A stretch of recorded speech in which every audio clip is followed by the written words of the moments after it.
வணக்கம் சார். உங்களோட பேர் சார்? என் பேர் டாக்டர் ராஜசுந்தர். தேனி மாவட்ட கால்நடை பராமரிப்பு துறையில் கால்நடை உதவி மருத்துவராக இருக்கேன்.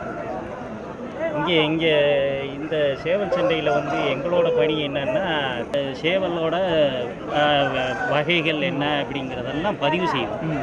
ரெண்டாவது அந்த குழுவை பதிவு பண்ணிவிட்டு அடுத்த குழுவில் டோப்பிங் டெஸ்ட் பண்ணுவோம். அதாவது போதை மருந்துகள் எதுவும், அதாவது அந்த வசுக்கள் எதுவும் கலந்துருக்கா அப்படிங்கிறத செக் பண்ணுறதுக்காக அது ஒரு டீம் இருக்குது. அதில் எடுத்து வச்சு அதை ரீஜன் செக் பண்ணி அந்த மருந்து அந்த மாதிரி டோப்பிங் டெஸ்ட்டில் ஃபெயில் ஆகிற சேவலை நாங்கள் ரிஜெக்ட் பண்ணிடுவோம். இது முடிஞ்சதுக்கு பிறகு, சண்டை நடந்து முடிஞ்சதுக்கு பிறகு ஒரு டீம் என்னென்னா, காயங்கள் ஏற்பட்ட சேவல்களுக்கு சிகிச்சை அளிக்கிறதுக்குன்னு தனியாக ஒரு 3வது டீம் இருக்குது.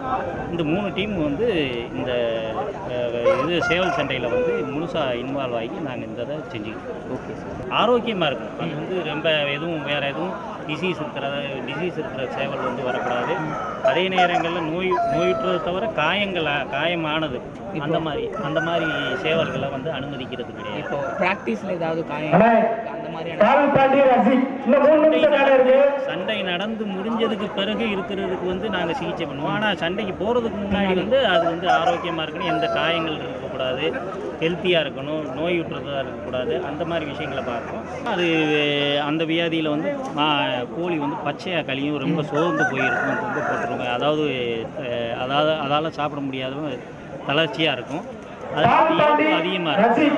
இந்த மாதிரி தடுப்பூசிகள் போட சொல்லணும். அதாவது அரசு கால்நடை மருந்தகங்களில் ஒவ்வொரு சனிக்கிழமையும் இலவசமாக தடுப்பூசி போட்டுக்கணும். ராணிக்கெட்டுக்கு அம்மைங்கிறதெல்லாம் ஸ்பெசிஃபிக்காக ஏதாவது இந்த மாதிரி பண்ணிக்கணும். அம்பை ஸ்பெசிஃபிக்காக போடணும். மற்றபடி சனிக்கிழமை கவர்மெண்ட் ஃப்ரீயாக கொடுக்குறாங்க. சனிக்கிழமை எல்லா மருந்தகங்கள்லையும் இலவசமாக கோழிகளுக்கு ராணிக்கெட் தடுப்பூசி போட்டுக்கிட்டு தமிழ்நாடு ஃபுல்லாகவே. ஓகே. நிறைய பேர் நம்மளோட ரூஸ்டர் ஆப்பை எப்படி டவுன்லோட் பண்ணணும் அப்படின்னு சொல்லி கேட்டிருந்தீங்க. ஜஸ்ட் நீங்கள் கூகுளில் போயிட்டு rooster.in சர்ச் பண்ணீங்க அப்படின்னா நம்மளோட வெப்சைட் வரும். வெப்சைட்டில் அந்த 3 டாட்டை கிளிக் பண்ணீங்க அப்படின்னா டவுன்லோட் அப்ளிகேஷன் கீழே கடைசியில் காட்டும். ஜஸ்ட் அந்த டவுன்லோட் ஐக்கானை கிளிக் பண்ணீங்க அப்படின்னா நம்ம ரூஸ்டர் ஆப் டவுன்லோட் ஆகிடும். ஜஸ்ட் நம்மளோட இன்ஸ்டாகிராம் பேஜுக்கு போயிட்டு நம்ம இன்ஸ்டாகிராம் பேஜில் கிளிக் பண்ணீங்க அப்படின்னாலே rooster.in இருக்கும். அதை கிளிக் பண்ணீங்கனாலே டவுன்லோட் தி அப்ளிகேஷன் ஒன்று காட்டும். நீங்கள் ஜஸ்ட் டவுன்லோட் தி அப்ளிகேஷனை கிளிக் பண்ணாலே நம்ம ஆப் உங்கள் ஃபோனில் டவுன்லோட் ஆகிடும்.